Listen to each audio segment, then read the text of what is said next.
I'm gonna get comments about this video. I know that for a fact. Are you a parent who has ever shown your kid this movie that you see before you? Because if you are, you need to rethink your life. Yep, yep. That's the, how do I say this? Yeah, remember when I said at the beginning that basically I was going to get comments about this video? Yup, that I just said right there is a reason why. You're probably questioning right now. Dexter and Bartok 626. How could you basically talk trash about parents who show their kids this movie, of which I'm refusing to mention the name because I'm refusing to. Because I think it's overrated. I think this quote-unquote Pixar classic masterpiece is overrated. I'll talk about that probably in a separate video that I probably may or may not make, but let me explain. So this is a film I saw a good amount of times as a kid, and if I have to be truly honest, this is the one Pixar film, at least classic Pixar film, not like the 2010s Pixar films, I'm referring like the 2000s Pixar films, that I really do not like. Even years later, I really don't like this film. Really a lot, honestly.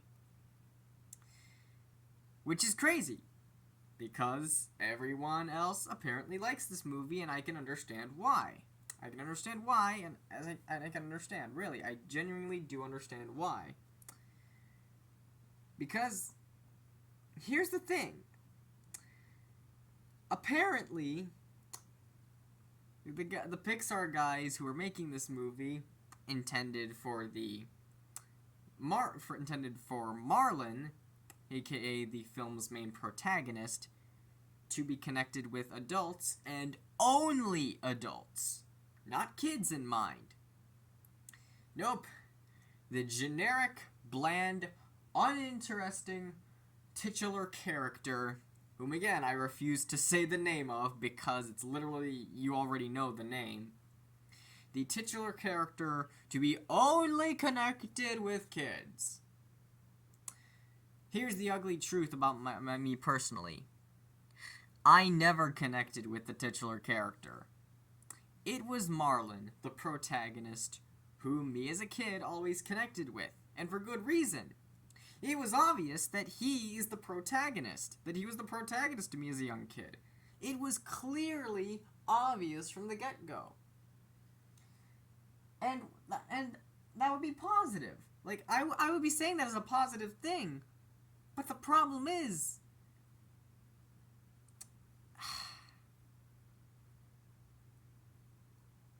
Marlin's side, while indeed much better than the titular character's side of the story, how do I describe this in very good words? It's too much for a kid. That's the best I can say for it. It's just too much for a young kid. And because of that, and because I connected a lot with Marlin as a kid, rather than with the titular character, because understand, as I said before, Marlin was obviously he's the protagonist. Like, it's like jumping into, like, Toy Story, and you connect more with, like, Mr. Potato Head. No, Mr. Potato Head ain't the protagonist. It's Buzz and Woody who are the protagonists. Or, like, you jump into, what's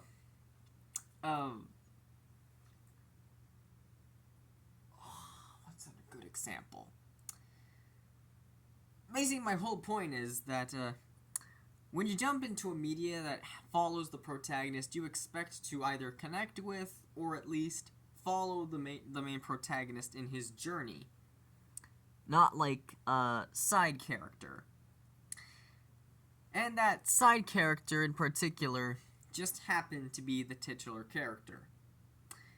AKA the titular character that the title represents as Marlin, aka the protagonist's goal. And the driving force of the film. What I mean by that is that... Sorry if now you're probably wondering, back to my main criticism, honestly. What's the problem with that? Because that's the thing, Marlin's the protagonist. He gets more screen time, he gets more focus than the titular character. He gets far more focus to the... I always knew he was the protagonist. Unfortunately, it's just too much. Marlin, despite being the protagonist, his trauma, his suffering, it's just too much for kids. It's too much! And I'm not just specifically referring to, like, that opening scene with the darn barracuda. No, I'm referring to, like, everything else. The anglerfish, the jellyfish, the sharks, the whale, the freaking interior of the whale. It's just so much.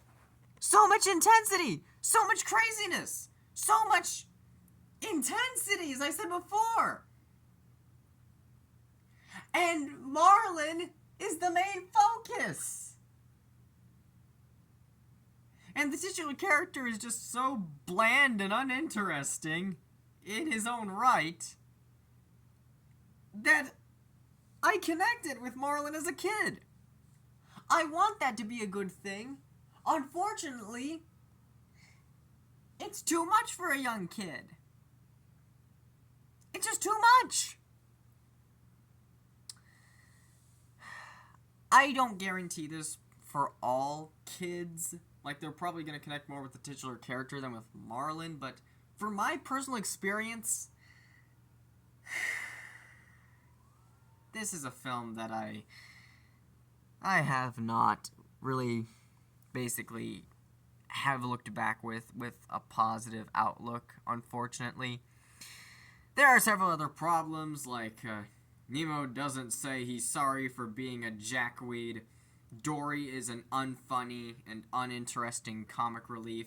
Thankfully, Finding Dory, which is a much better film, at least for a kid-watching standpoint, in my opinion, does her character much better, honestly, in Finding Dory than it does here in this film.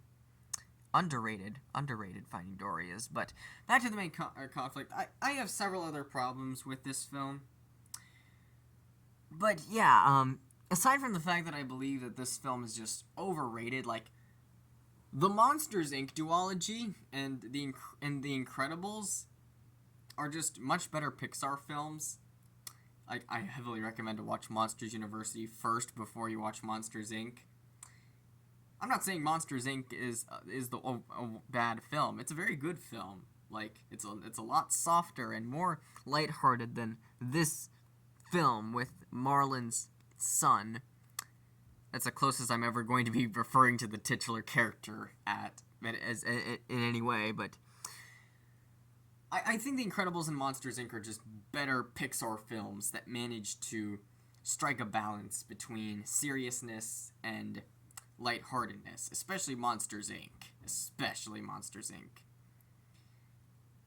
But, yeah, this Pixar film that everyone regards as a classic.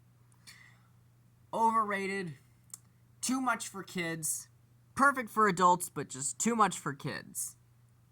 If you want a seafaring movie for kids that takes place under the sea, go with either The Little Mermaid, the SpongeBob SquarePants movie, or heck, if you want to go Pixar, Finding Dory. Too intense, too much, too heavy.